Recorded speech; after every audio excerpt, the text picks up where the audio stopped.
so guys এই চোৰৰ বাচ্চা এটা মিয়াই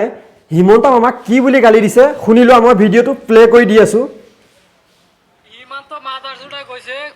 যারা যারা সুদি লাগা তাগর বলে ধরে নিব তা আমার একটা কথা কি জানো গরিব মানুষ একটা ঠেহাত পড়ছে টিহা লাগে 10,000 হিমন্ত দিব নাকি মাদার জুড়ে দিব এই গরিব মানুষের চিকিৎসা করবার লাগিয়া আজকালকে হাত করতে টিহা চলে হালার করে হালা মাদার জুড়ে কি মন্তব্য করে আইনারা ধরাবেন না হ্যাঁ নাইনারা বুঝুন না শুনিলে এই মাক এই ইহঁতৰ নিচিনা কেইটামান বহিৰাগত মিয়াই অসমত থাকি পেলাই আজি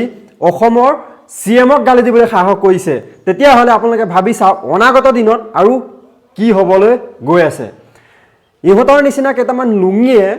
অসমত থাকি অসমৰে হাৱা পানী খায় ক'ৰ পৰা আহি বাহিৰৰ পৰা আহিছে নে ক'ৰ বাহিৰাগত মিয়া আমি গম নাপাওঁ হিমন্ত বিশ্ব শৰ্মাক কিমান বেয়া বেয়াকৈ মাকক লৈ পেলাই গালি দি আছে আপোনালোকে ভাবি চাওক আজি অসমত এয়াৰ মিয়া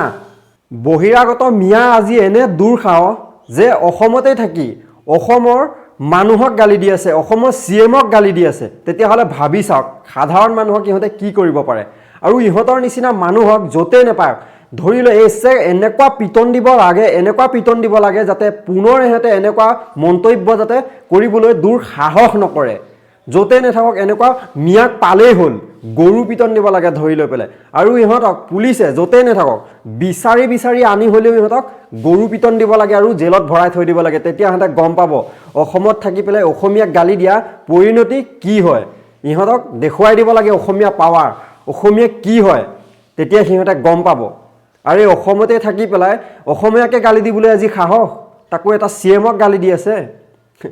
শুন মিয়া তোৰ নিচিনা এটাই যেতিয়া হিমন্ত বিশ্ব শৰ্মাক সামনা সামনি লগ পাবি না পেনে চেনে মুতি দিবি এটা কথা ক'বলৈও সাহস নহ'ব গম পাইছ যিকেইটা কেলা কামাণ্ডো আছে হিমন্ত বিশ্ব শৰ্মাৰ লগত তোৰ কেলা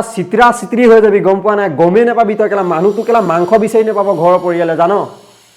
আৰু তই হিমন্ত বিশ্ব শৰ্মাক গালি দিব আহিছ চালা কুত্তাৰ বাচ্চা চোৰ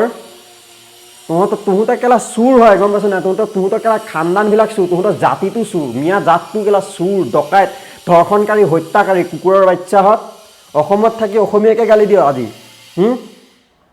ইয়াক অতি শীঘ্ৰে জেলত ভৰাব লাগে য'তে নেথাকক ইয়াক বিচাৰিব লাগে অসম পুলিচে একদম একশ্যন ল'ব লাগে এতিয়াই য'তে নেথাকক অতি শীঘ্ৰে ইয়াক গ্ৰেপ্তাৰ কৰিব লাগে কথা সিমানেই নহ'লে ইয়াৰ নিচিনা মিয়াবিলাকৰ কেলা দিনক দিনে উৎপাত বাঢ়ি আহিছে আৰু ভৱিষ্যতেও উৎপাত বাঢ়ি যাব